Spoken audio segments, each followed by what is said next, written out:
everyone, I hope you are well. Today we are going to have a wee look at speech marks. So hopefully a little revision about how to use speech marks, how we know when to use them, what sorts of things we need to do when we're writing with speech marks. So we've got some learning intentions today. So I know that speech marks go around what is being said. I know a capital letter is needed at the start of a speech. I know to put punctuation before closing speech marks. So those are the three things we're going to be looking at today. So speech marks are used in writing when a character or somebody is saying something out loud. It can also be used if they are thinking and they are thinking in their head. The author can sometimes use speech marks to sort of show that they are thinking. So a couple of times when they're used. So let's have a wee look at our first example. So I've got this wee blue guy here, and in the speech bubble he is saying, "Hi, how are you?" So if we were writing a comic, that might be how we would have the speech going on in a comic. But if we were writing a novel or a short story or a sentence or paragraph, we would need to think about putting it in speech marks. So let's have a wee look at how we would do that. So what I've written out here, "Hi, how are you?" said the blue man. So exactly what he said in the speech bubble, and then I've just added in "said the blue man" because that's who said it in my little example. So we need to remember a few things, going back to those learning intentions and success criteria at the start. Speech marks go around what is actually being said. So in the speech bubble, the wee blue man has said, "Hi, how are you?" So that's what he's actually saying. So you can see in my example, I've put the speech marks at the beginning of "hi" and at the end of "you" because that is what the blue man is actually saying. We need to remember to have a capital letter at the start of speech, which I already had, so that is very important. And we now need to make sure we put some sort of punctuation before that closing speech mark. So because he asked a question, "How are you?" I've put a question mark in before the speech mark, so you can see that in the example there. The last thing I need to remember in my whole sentence is a full stop at the end. So at the end of "man," I've put a full stop because that's the end of my sentence, just like we normally would in our writing. So let's have a wee look at another example. So again, I've got the blue man with a different speech bubble this time, and he is saying, "It is a lovely day today," said the man. So we need to decide what he's actually saying to decide where we need to put these speech marks. So the speech bubble tells us that he actually said, "It is a lovely day today." So we put the speech marks around those words, those phrases. I've also made sure I've got a capital letter at "it" because it is the start of speech. I need to have my capital letter there.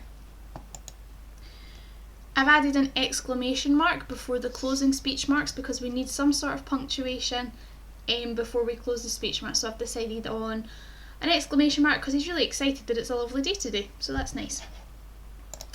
Last but not least, we need to make sure we have a full stop at the end of the sentence. So at the end of "man," I've put in my full stop there. So that is very important. So we have speech marks going around what's actually being said. We've got a capital letter at the start of the speech, and we've got some sort of punctuation like a question mark and exclamation mark before the closing speech marks, and just any other punctuation that the sentence needs. Let's do one more example. This next one, you can pause it and try it yourself if you want to, or you can listen along and have a wee think as we're going along. So this time the wee blue man is saying, "Can we go for a walk?" So he's asking a question. But we have also got a red person, a red lady, a red woman.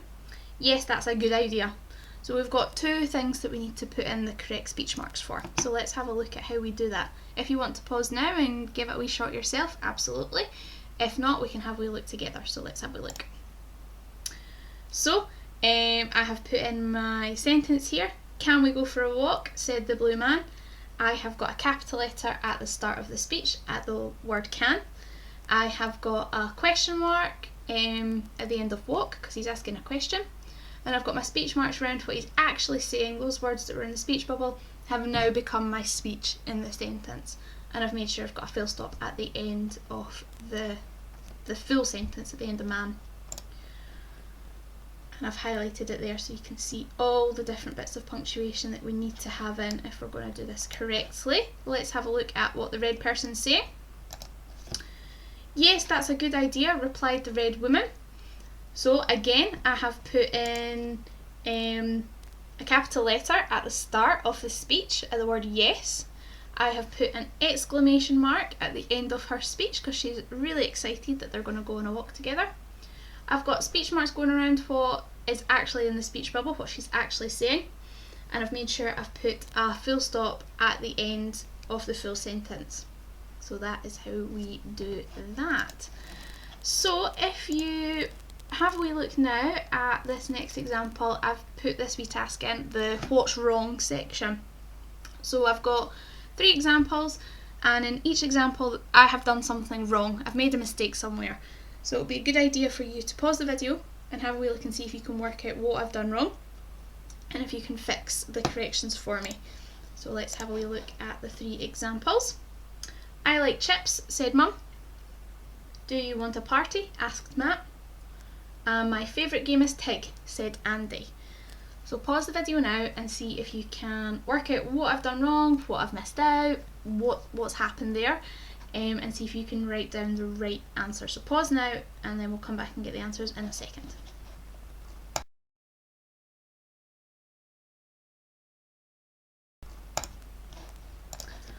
Okie dokie, hopefully you've had a wee chance to have a wee look at the different things that were wrong in my examples. So the first one, we need to have a capital letter at the start of speech, and I didn't have one, so that is the first mistake there. And I had the speech marks in the wrong place because I don't think Mum said I like chips said. That doesn't really make sense, so we need to make sure we move those speech marks to the correct place. In the second one, I didn't have any closing speech marks and I didn't have any punctuation before those closing speech marks, so I completely forgot about those 2 things, so that's not great.